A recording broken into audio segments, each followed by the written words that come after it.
जी इस वक्त हम शीराजी साहब के दफ्तर में खड़े हैं जनाब। शीराजी साहब हमारे सीनियर साफी हैं और हम उनकी दिल से कदर करते हैं और हम उनको मिलने आए हैं और हम उनको कुरान पाक गिफ्ट कर रहे हैं। कुरान पाक एक ऐसी किताब है जो अल्लाह के यहाँ महफूज है और अल्लाह ने इसकी कसम दी है कि इसको कोई बदल नहीं सकता। अगर हम इस पर अमल करें तो हमारी जिंदगी बदल सकती है इंशाअल्लाह। है जी, अल्लाह कुरान पाक में फरमाता है कि तुम बेहतरीन उम्मत हो, तुम बेहतरीन उम्मत हो जो नेकी की दावत देते हो और बुराई को रोकते हो। तो आज हमने इज़्म जो है इसका वादा कर लिया है कि इंशाअल्लाह हम बुराई को रोकेंगे और हम बुराई को रोकने के लिए हम सब एक साफी फैमिली हम इकट्ठे हैं और इंशाअल्लाह हम इकट्ठे रहेंगे।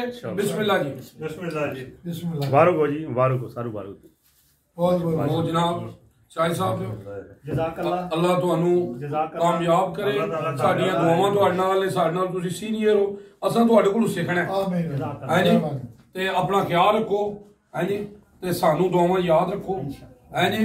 ते कोई किसी किस्म दा होवे ती साडी टीम तुहाडे नाल है जी, हर वक्त हाजिर है जी। और कोशिश करो कि इधर इजाफा हो इंशाअल्लाह, मेंबरां च भी और सारे इंशाअल्लाह ताला।